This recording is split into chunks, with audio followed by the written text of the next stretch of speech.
Hi friends, welcome to my channel. तो आज के वीडियो में हम लोग बायोलॉजी के कुछ इंपॉर्टेंट क्वेश्चन देखने वाले हैं जो कि आप लोग के ब्लड चैप्टर से है।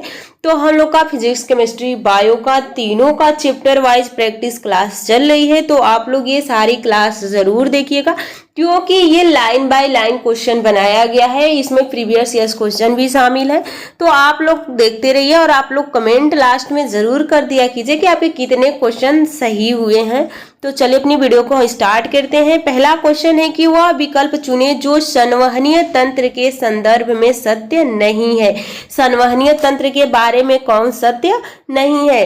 तो यहाँ पे लाल रक्त संवहनीय संयोजी ऊतक है, सही है। मानव में आरबीसी का जीवन काल 115 से 120 दिन होता है। एक वयस्क व्यक्ति में लगभग 6.8 लीटर रक्त होता है। अगला है, यह शरीर के वजन का लगभग 1.7 से 1.8% होता है। ये ही बिल्कुल आप लोग का गलत है, तो सही ऑप्शन आपका यही हो जाएगा। अगला क्वेश्चन देखिए, परिसंचरण तंत्र के बारे में निम्न में से कौन सा विकल्प सही नहीं है? यहाँ पे ध्यान दीजिएगा, सही नहीं पूछा है। तो परिसंचरण तंत्र मनुष्य के कुल भार का 7 से 8% होता है। परिसंचरण तंत्र में जो ब्लड ही तो आप लोग के शरीर में चल रहा है ना, लाल रुधिर कणिकाओं का आयु यहाँ पे 115 से 20 दिन होता है। तो ये तो सही है कि 115 से, यानी इसका जो जीवन काल होता है 115 से 120 दिन होता है। 15 से 120 दिन होगा। यह वयस्क मनुष्य के शरीर में रक्त की मात्रा 6.8 लीटर होती है। यहाँ पे केवल रक्त ही श्वेत प्रवाही संयोजी ऊतक है, तो यहाँ पे केवल लगा दिया है, इसीलिए ये गलत हो गया है। तो सही ऑप्शन आपका डी हो जाएगा। अगला देखिए, सामान्य मानव रक्त है। तो सामान्य जो मानव का रक्त होता है वो क्षारीय होता है, 7.4 इसका पीएच मान होता है। अगला देखिए, एक स्वस्थ व्यक्ति का रक्त दाब कितना होता है? तो 120/80 होता है। अगला क्वेश्चन देखिए, रक्त का कौन सा घटक भोजन, कार्बन डाइऑक्साइड और नाइट्रोजन युक्त कचरे का परिवहन करता है? तो ये आप लोग का प्लाज्मा हो जाएगा। अगला क्वेश्चन देखिए, निम्नलिखित में से कौन सा प्लाज्मा प्रोटीन रक्त का स्कंदन यानी उसको थक्का जमाने में निहित होता है? तो सही ऑप्शन हो जाएगा फाइब्रोनोजेन। अगला क्वेश्चन देखिए, अगला क्वेश्चन क्या पूछा गया है? एक पारंपरिक रक्तचाप मापने वाले उपकरण जिसमें चिकित्सक को पारे के कॉलम में उतार चढ़ाव नजर आता है, हस्तचलित वायु पंप किससे जुड़ा होता है? तो ये सही ऑप्शन हो जाता है यहाँ पे मरकरी कॉलम से। अगला क्वेश्चन देखिए, अगला क्वेश्चन क्या पूछा गया? इनमें से कौन सा रक्त समूह यूनिवर्सल सार्वभौमिक दाता माना जाता है? तो एक दाता होता है, एक ग्राही होता है।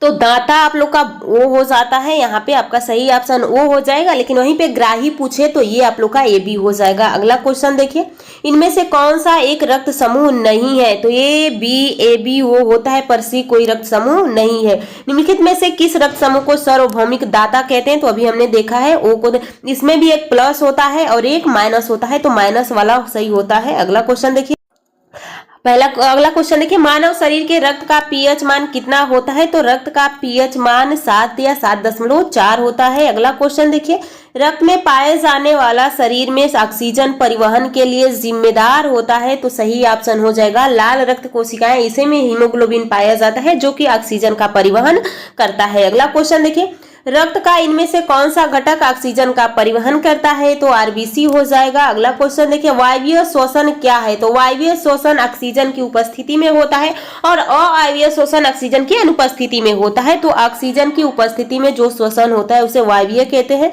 अगला देखिए, रक्त का वह भाग जिसमें 92% जल होता है और शेष 8% प्रोटीन, खनिज, हार्मोन, एंजाइम तथा अन्य पदार्थ होते हैं, तो वो आप लोग का हो जाता है प्लाज्मा। अगला क्वेश्चन देखिए, मानव शरीर के किस अंग पर एंजियोप्लास्टी की जाती है? तो सही ऑप्शन आपका हृदय हो जाएगा। अगला क्वेश्चन देखिए, हीमोग्लोबिन में निम्नलिखित में से कौन सी धातु मौजूद होती है? तो यहाँ पे आयरन पाया जाता है। अगला क्वेश्चन देखिए, हीमोग्लोबिन में पाया जाता है, यानी हीमोग्लोबिन किसमें पाया जाता है? तो रक्त में पाया जाता है। अगला क्वेश्चन देखिए, हीमोग्लोबिन में मौजूद प्रोटीन कौन सा होता है? तो इसमें मौजूद प्रोटीन ग्लोब्यूलिन होता है। तो सही ऑप्शन आपका सी हो जाएगा।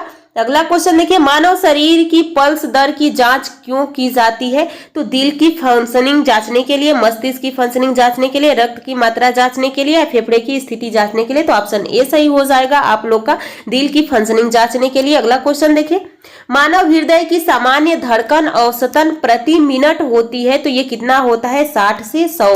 अगला क्वेश्चन देखिए, मानव रक्त प्लेटलेट्स छोड़ते हैं जो रक्त के थक्के बनाने में मदद करता है, तो सही ऑप्शन हो जाएगा प्रोथ्रोम्बिन। अगला क्वेश्चन देखिए, अगला क्वेश्चन क्या पूछा गया है? रक्त में सफेद रक्त कण प्रोटीन हीमोग्लोबिन से ले जाता है, पोषक तत्वों को ले जाता है, शरीर में संक्रमण से बचाता है, खून जमने में मदद करता है, तो सही ऑप्शन आपका हो जाइए संक्रमण से बचाता है। अगला क्वेश्चन देखिए, आंतरिक गति निर्धारक मानव शरीर के निम्नलिखित अंगों में से कहाँ स्थित होता है, तो सही ऑप्शन दिल हो जाएगा। अगला क्वेश्चन यानी हृदय। अगला क्वेश्चन देखिए, ए, बी और ओ खून प्रणाली का आविष्कार किसने किया था, तो सही ऑप्शन हो जाएगा यहाँ पे कार्ल लैंड स्टीनर ने। अगला क्वेश्चन